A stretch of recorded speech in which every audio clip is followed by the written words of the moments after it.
अच्युतं केशवं रामनारायणं कृष्णदामोदरं वासुदेवं हरिं श्रीधरं माधवं गोपिकावल्लभं जानकीनायकं रामचन्द्रं भजे। अच्युतं केशवं सत्यभामाधवं माधवं श्रीधरं राधितं इन्दिरामन्दिरं चेतसा सुन्दरं देवकी नन्दनं नन्दजं सन्ददे। वागीशाद्यास्तु मनसः सर्वार्थानामुपक्रमे यं नत्वा कृतकृत्याः स्युः तं नमामि गजाननं। गुरुर्ब्रह्मा गुरुर्विष्णुः गुरुर्देवो महेश्वरः गुरुः साक्षात् परं ब्रह्म तस्मै श्रीगुरवे नमः। यत्कृपालेशमात्रेण पुरुषार्थचतुष्टयं प्राप्यते तमहं वन्दे गोविन्दं भक्तवत्सलम्। अनन्तगुणसम्पन्नम् अनन्तभजनप्रियम् अनन्तरूपिणं वन्दे குருமானந்தரூபிணம். கடைசியா நம்ம பார்த்த விஷயம் என்னது அப்படின்னு கேட்டா, சோமேன யஜேதா அப்படிங்கிற இடத்துல மத்வர்த்த லக்ஷணா கிடையாதுன்னு பூர்வபக்ஷி சொன்னா, அதாவது குணவிதின்னு சொல்லிண்டான். அது கிடையாது, ஏன்னா உற்பத்தி விதி இதை விட்டா வேற கிடையாது அப்படின்னு சித்தாந்தி சொல்லும் பொழுது, ஜோதிஷ்டோமேன ஸ்வர்க காமோ யஜேதா அப்படிங்கிற வாக்கியம் உற்பத்தி விதியா இருக்கட்டுமே அப்படின்னு பூர்வபக்ஷி கேட்டான். அது உற்பத்தி விதி ஆகாது, ஏன்னா அது அதிகார விதியா இருக்கிறதுனால. ஒரே விதியானது உற்பத்தி விதியாகவும் அதிகார விதியாகவும் இருக்கட்டுமே அப்படின்னு கேள்வி கேட்டான். யதா உத்பிதா யஜேதா இத்யத்ர ஏகமேவ வாக்கியம் அதிகார வாக்கியம் ததேவ வாக்கியம் உற்பத்தி வாக்கியம் ச ததா அत्रापि அஸ்து இதி பூர்வபக்ஷினா पृष्टम्. तथा नास्ति, तथा अंगीकारे कः दोषः भवति, गौरवलक्षणा प्रयुक्तः वाक्यभेद दोषः भवति इति सिद्धान्तिना उक्तम्. तदुपरि पूर्वपक्षिणा प्रश्नः पृष्टः, सोमेन यजेत इत्यत्र भवतापि मत्वर्थलक्षण अंगीक्रियते। यदि सोमेन यजेत इति वाक्यम् उत्पत्ति वाक्यं कर्मणः, तर्हि तत्रापि विशिष्ट विधानम् अंगीकर्तव्यमेव इति पूर्वपक्षिणा सिद्धान्तिनः उपरि प्रश्नः उत्थापितः. तस्य उत्तरं किम् उक्तम् इत्युक्ते, श्रूयमान विधौ एव गौरवलक्षणादि वाक्यभेदः अंगीक्रियते, न तु आर्थिक विधौ इति उत्तरं दत्तम्. கடைசியா நம்ம இதுதான் பார்த்தோம். ஸ்ரூயமான விதியில தான் இந்த கௌரவ லட்சணா பிரயுக்த வாக்கிய பேதாதி தோஷங்களை ஒத்துக்கிறோம். ஆர்த்திக விதி கல்பிக்கிறோமே, அந்த விஷயத்துல இல்லை அப்படிங்கிறதாக கடைசியா பார்த்தோம். ஜோதிஷ்டோமேனா இத்யஸ்ய து உற்பத்தி விதித்வே கர்மஸ்வரூபம் பல சம்பந்தஸ்ச இத்யுபயம் ஸ்ரூயமானேனைவ விதினா விதாதவ்யம் இதி திருடஹ கௌரவலக்ஷணஹ வாக்கியபேதஹ இதுவரையில் படிச்சிருக்கோம். இந்த சொன்ன இந்த விஷயத்தை வார்த்திகத்துல சொல்லி கொடுத்திருக்கார். அந்த வார்த்திக ஸ்லோகத்தை இங்க நமக்கு கிரந்தக்காரர் எடுத்து காமிக்கிறார். யதாஹு ஸ்ரௌத வியாபார நானாத்வே சப்தானாம் அதி கௌரவம் ஏகயோக்த்யவசிதானாம் து ந அர்த்தாக்ஷேபஹ விருத்யதே. என்ன அர்த்தம் இந்த ஸ்லோகத்துக்கு? ஸ்ரௌத வியாபார நானாத்வே அப்படின்னு என்ன அர்த்தம்? ஸ்ரூயமான விதி இருக்கே, இந்த விதிக்கு அநேக வியாபாரத்தை சொல்லுவோமே ஆனால் அங்க என்ன வந்துடும்? சப்தானாம் அதி கௌரவம் கௌரவம் பவதி. எப்படி இதுக்கு முன்னாடி நம்ம சொல்லி காமிச்சோம் இல்லையா, ஜோதிஷ்டோமேன ஸ்வர்க காமோ யஜேதா அப்படிங்கிற வாக்கியமானது கர்மோத்பத்தி வாக்கியமாகவும் அதிகார விதியாகவும் சொல்லப்படுமே ஆனால் ஸ்ரூயமான அந்த விதிக்கு அநேக வியாபாரத்தை சொன்னது ஆயிடும். ஒரே விதியானது, ஸ்ரூயமான விதியானது ரெண்டு வேலையை செய்யறதாக ஆயிடும் இல்லையா? அதனால வாக்கிய பேத தோஷா, கௌரவ லட்சணா பிரயுக்தா வாக்கிய பேத தோஷா. அப்போ எங்க இந்த கௌரவ லட்சணா பிரயுக்த வாக்கிய பேத தோஷா கிடையாது அப்படின்னு கேட்டா, ஏகயோக்தியவசிதானாம். ஏகயோக்தியா அப்படின்னு சொன்ன அர்த்தம், ஒரு தடவை விதிச்சுட்டு, அவசிதானாம் அப்படின்னு அர்த்தம் ஸ்வார்த்தத்தை விதிச்சு அந்த வாக்கியத்தினுடைய வேலை முடிஞ்சிருச்சு. எப்படி? சோமேன யஜேதா அப்படிங்கிற இடத்துல சோம விசிஷ்ட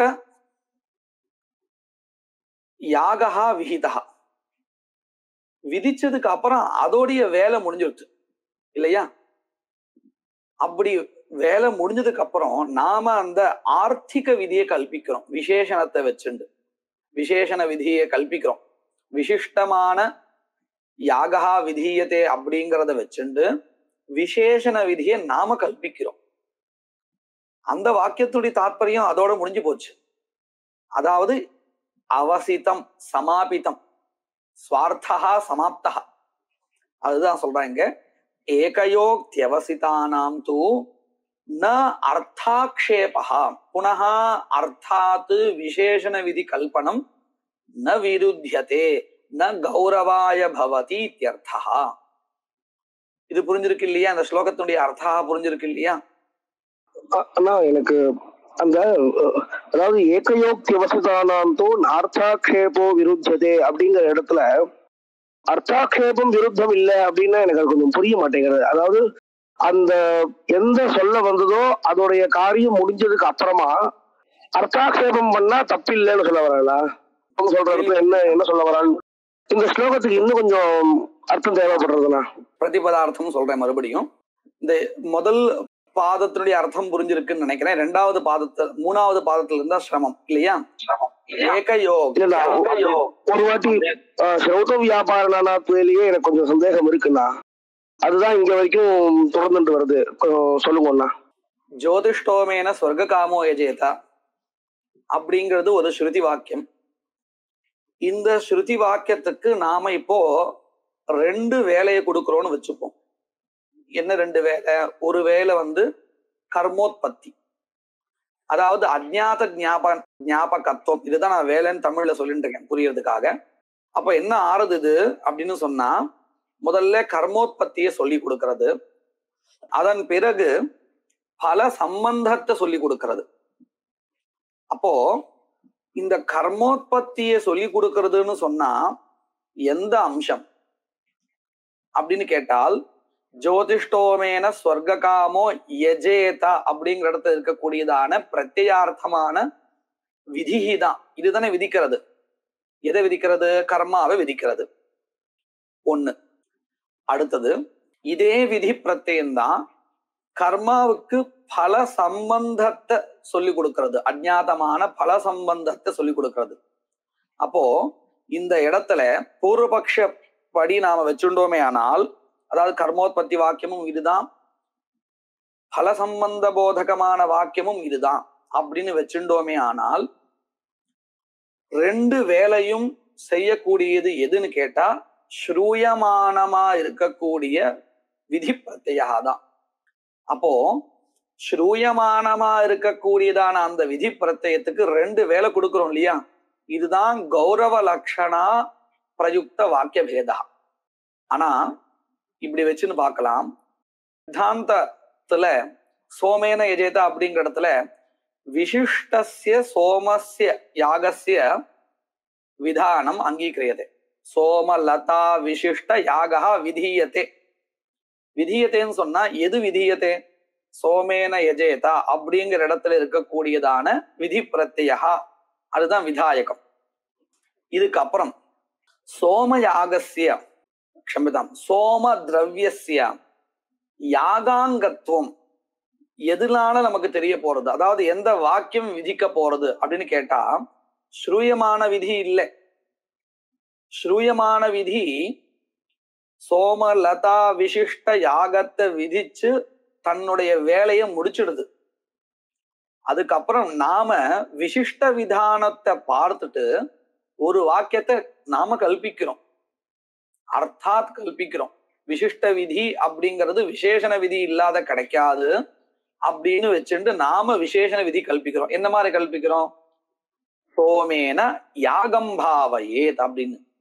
இப்ப பாருங்க, இந்த இடத்துல சோம திரவியஸ்ய யாகஸ்ய கஷ்டன சம்பந்தா பிரதீயதே, காரியகாரண பாவா, சாத்திய சாதன பாவா.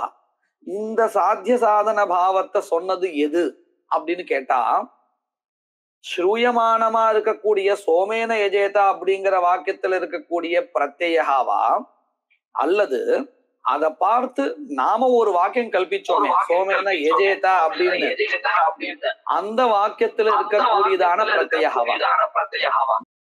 நாமளா கல்பிச்சிருந்த வாக்கியத்துல இருக்கக்கூடிய பிரத்யேகா சொல்ல முடியுமே ஒழிஞ்சுட்டு அங்க ஸ்ரூயமானமா இருக்கிறத எடுத்துக்க முடியாது. ஏன்னா அது யாகத்தை முடிச்சுட்டு யாகத்தை விதிச்சுட்டு நின்றுடுது. அப்ப என்ன ஆறுது பாருங்க, ஸ்ரூயமான விதிக்கு அநேக வியாபாரத்தை கல்பிச்சால் அது வாக்கிய பேத தோஷம் வந்துடும், கௌரவ லட்சணா பிரயுக்த வாக்கிய பேதா. ஆனா நம்ம என்ன பண்ணினோம், ஆர்த்திக விதி கல்பிக்கிறோம் இல்லையா, அது எத்தனை வேணா கல்பிச்சுக்கலாம். அந்த ஆர்த்திக விதி கல்பிக்கிறதுனால எதற்கு சிரமம் கிடையாதுன்னு கேட்டா, ஸ்ரூயமான விதி பிரத்யா இருக்க அதுக்கு எந்தவித சிரமமும் கிடையாது. இப்ப நினைச்சு பாருங்க, நாம இப்ப இந்த சோமேனேஜத்தை கூட ஒண்ணுதான். நான் இப்போ ஒரு வாக்கியத்தை உதாரணத்தை காமிக்கிறேன் பாருங்க. யதா ஞேயோ ஓஷ்டா கபாலோ மா வாஸ்யா அப்படின்னு வாக்கியம் இருக்கே, அதுல காலஹா அதுக்கப்புறம் திரவியம் எல்லாமே சேர்ந்து இருக்கு. அந்த வாக்கியத்தை வச்சு நாம விசேஷண விதிகளை கல்பிக்கிறதா இருந்தா எத்தனை கல்பிப்போம் தெரியுமா? அமாவாஸ்யாயாம் யஜேதா அப்படின்னு ஒரு விதி கல்பிப்போம் இல்லையா? அஷ்டா கபால புரோடாசேன யஜேதா, அஷ்டா கபாலேன யஜேதா புரோடாசேன யஜேதா. இப்படி அங்க எத்தனை விசேஷணங்கள்லாம் கேட்கப்பட்டதோ அத்தனை விசேஷண விதி கல்பிக்கிறோம். சோமேன யஜேதா அப்படிங்கிறதுல சோம லதாவுக்கும் யாகத்துக்கும் சம்பந்தம் சொல்றதுக்கு ஒரே ஒரு விசேஷண விதி தான் கல்பிக்கிறோம். ஆனா யதாஜ்ஞேய ஸ்தலத்துல எத்தனை விசேஷண விதி கல்பிக்க வேண்டி இருக்கு இல்லையா? அத்தனை விசேஷண விதி கல்பிச்சாலும் ஸ்ரூயமானமான விதி பிரத்யம் இருக்கு இல்லையா? யதா ஞேயோ ஓஷ்டா கபாலோ அப்படிங்கிற அந்த வாக்கியத்துல பவதிங்கிற இடத்துல ஒரு ஸ்ரூயமான விதி இருக்கு. அதுக்கு ஏதாவது இடைஞ்சல் வந்ததா, கௌரவம் வந்ததா? தோஷம் இல்லை. ஏன் அப்படின்னு கேட்டா, ஸ்ரூயமான விதி விசிஷ்ட விதானத்தை பண்ணிட்டு அது தன்னுடைய வேலையை முடிச்சது பேசாம உட்கார்ந்துருது இல்லையா? அதனால இதுக்கப்புறம் ஆர்த்திகமா எத்தனை கல்பிச்சாலும் ஸ்ரூயமான விதிக்கு எந்த கௌரவம் கிடையாது. ஆனால் இந்த ஜோதிஷ்டோமேன யஜேத அப்படிங்கிற இடத்துல பூர்வபக்ஷி என்ன சொன்னானோ அதை வச்சுன்னு பார்த்தால் ஸ்ரூயமான விதிக்குத்தான் ரெண்டு வேலை, ஒன்னுத்துக்கும் மேற்பட்ட வேலை. பல சம்பந்தத்தை சொல்லக்கூடிய பிரத்யம் எதுடா அப்படின்னு கேட்டா, ஸ்ரூயமான விதியில இருக்கக்கூடியதான யஜேத அந்த பதத்துல இருக்கக்கூடிய பிரத்யேகாதான். சரி, கர்மோத்பத்தி எது சொல்றது? ஜோதிஷ்டோமேன சொர்க்காமோ யஜேத அப்படிங்கிறது இருக்கக்கூடியதான யஜேத பதத்துல இருக்கக்கூடிய பிரத்யேகாதான். அப்ப என்ன ஆறுது, பூர்வபக்ஷத்துல சொன்னபடி எடுத்துட்டால் ஸ்ரூயமான விதி பிரத்யத்துக்கு அநேக வியாபாரம் கல்பிக்க வேண்டியதா இருக்கு இல்லையா? அதத்தான் மனசை வச்சுன்னு எழுதியிருக்கா. ஸ்ரௌத வியாபார நானாத்வே, ஸ்ரௌத வியாபாரஸ்ய அநேகத்வே, சப்தானாம் விதி பிரத்யானாம் பிரத்யஸ்யன்னு கூட வச்சுக்கலாம், அதி கௌரவம். அதே சமயத்துல ஏகயோக்தியவசிதானாம் சப்தானாம் அப்படின்னு என்ன அர்த்தம்? சோமேன யஜேதா அப்படிங்கிற இடத்துலயோ யதாஜ்ஞேயோஷ்டாகபாலஹா அப்படிங்கிற இடத்துலயோ விசிஷ்ட விதானம் பண்ணி அந்த சப்தா இருக்க விதி பிரத்யா தன்னுடைய வேலையை முடிச்சிருது. இதன் பிறகு அர்த்தாக்ஷேபா, அர்த்தாக்ஷேபகான்னு என்னது? விசிஷ்ட விதி அப்படின்னாலே விசேஷண விதி இல்லாம ஆகாது. நம்ம நேற்றுக்கே பார்த்தோம், ஈர துணியை கொண்டு வா அப்படின்னா துணியை ஈரப்படுத்தாமல் ஈர துணி கொண்டு வர முடியாது இல்லையா? அப்போ விசேஷணம் இல்லாமல் விசிஷ்டம் வராதுங்கிறதுனால அர்த்தாத் ஆக்ஷிப்பியதே. கிம் ஆக்ஷிப்பியதே? வஸ்திரஸ்ய ஆர்திரதா ஆக்ஷிப்பது. அத போல சோம விசிஷ்ட யாகன்னு சொன்னா சோமஹா இல்லாமல் சோம விசிஷ்ட யாக வராது. அப்போ சோமஹா ஆக்ஷிப்பது, சோம விதி ஆக்ஷிப்பதே, விசேஷண விதி ஆக்ஷிப்பதே. இப்படி ஆக்ஷேபமாக விதிகளை கல்பிக்கிறோமே, அந்த சமயத்துல விதி ஸ்ரூயமான விதி பிரத்யத்துக்கு, அதாவது சோமேன எஜேதா அப்படிங்கிற வாக்கியத்துல இருக்கக்கூடியதான பிரத்யத்துக்கு எந்த வித கௌரவமும் கிடையாது. இப்போ இது நல்லா புரிஞ்சிருக்கா?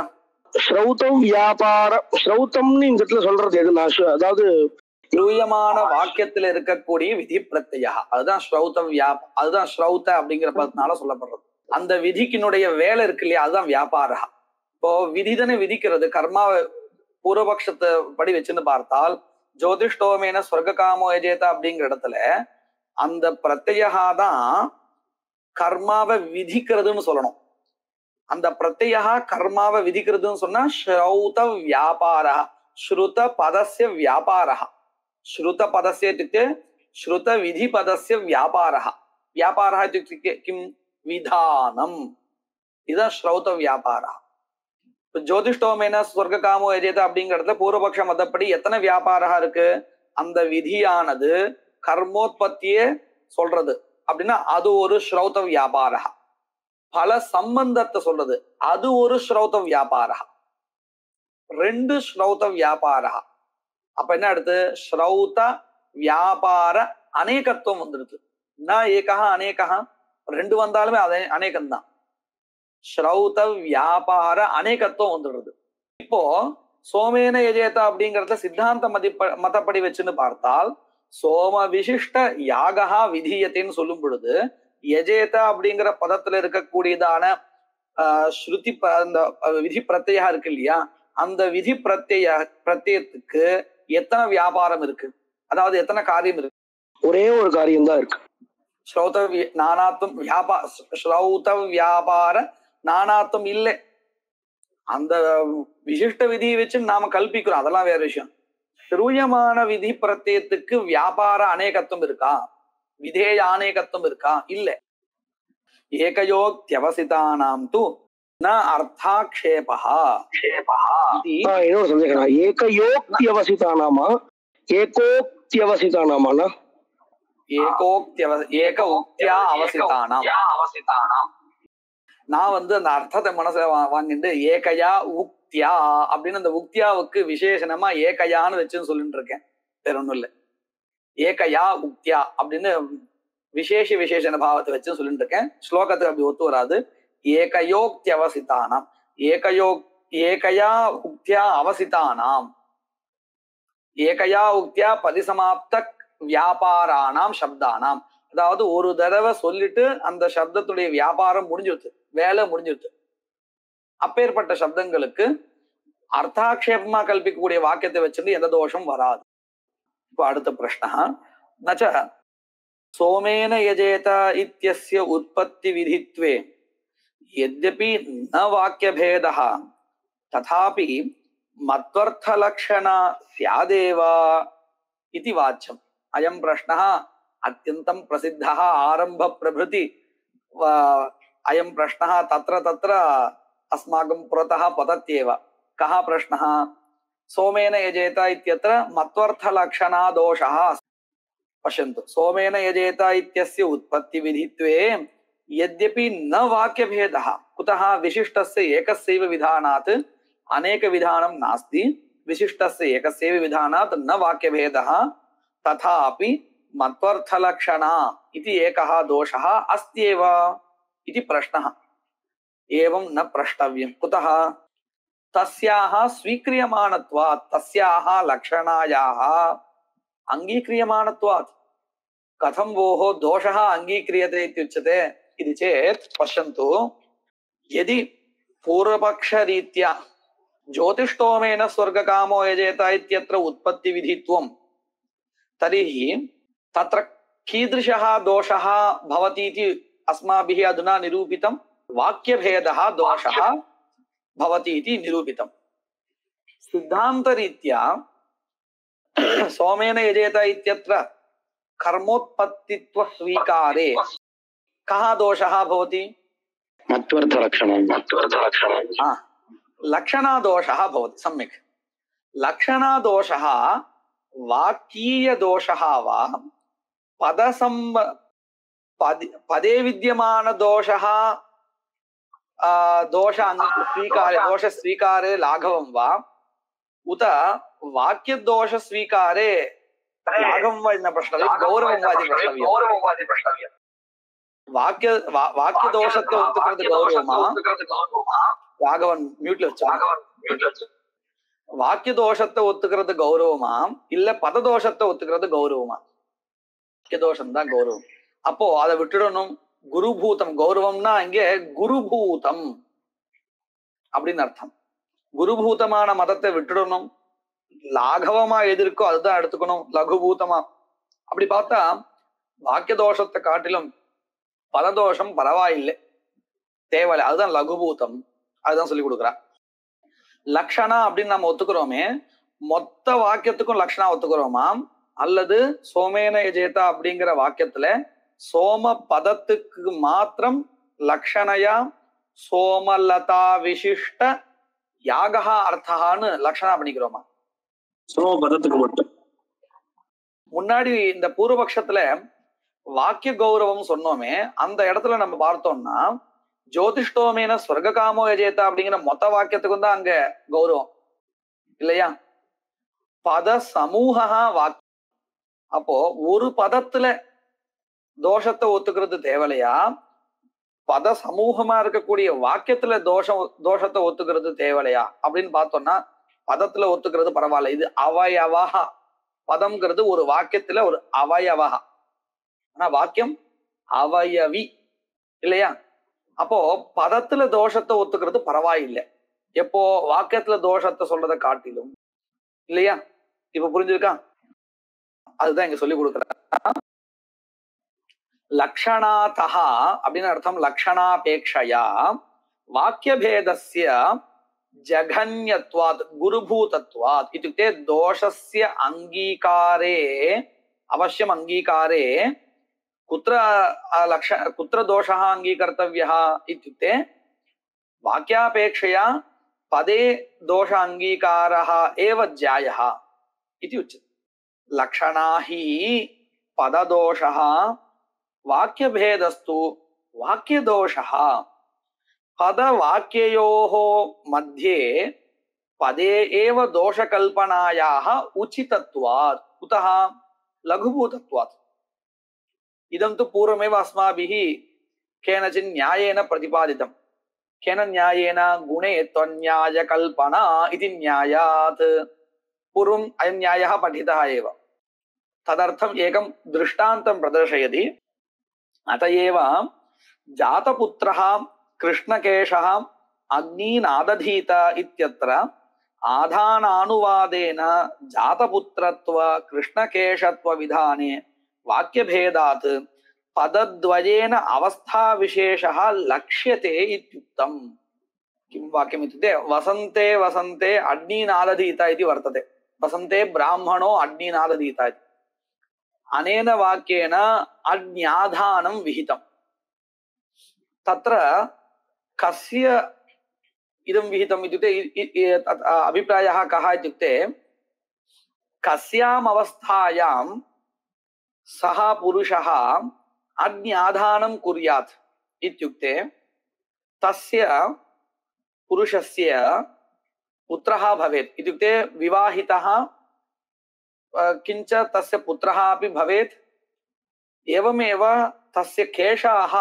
न किं समग्राः फलिताः न भवेयुः अज्ञाधानं विधिக்கப்பட்டிருக்கு வசந்தே அக்னிநாததீதா பிராமணோ அக்னிநாததீதா அப்படிங்கிற வாக்கியத்தினால அந்த எப்பேற்பட்ட நிலையில அவனுக்கு விதிக்கப்பட்டிருக்கு அப்படின்னு சொன்னா விவாகிதனா இருந்துட்டு அவனுக்கு பிள்ளை இருக்கணும் புத்திரகா அதே சமயம் முழுக்க அவனுடைய கேசங்கள் நிறைமுடியா வந்திருக்க கூடாது கிருஷ்ண கேசத்துவம் இருக்கணும் விதிக்கப்பட்டிருக்கு ஆனா இங்க இங்க இங்க என்ன சிக்கல் வந்திருக்கு அப்படின்னு கேட்டா அக்ஞாதானம் வேற ஒரு வாக்கியத்தினால கிடைச்சிடுறது கிடைச்ச ஆதானத்தை உத்தேசிச்சு இந்த வாக்கியத்தினால ஜாதபுத்திரஹா கிருஷ்ணகேஷிங்கிற இந்த வாக்கியத்தினால ஜாதபுத்திரத்துவம் அப்படிங்கிற ஒரு அவஸ்தா, கிருஷ்ணகேஷித்துவம் அப்படிங்கிறதான இன்னொரு அவஸ்தா, இந்த ரெண்டும் விதிக்கப்படுமே ஆனால் குணஹாதன ரெண்டுமே,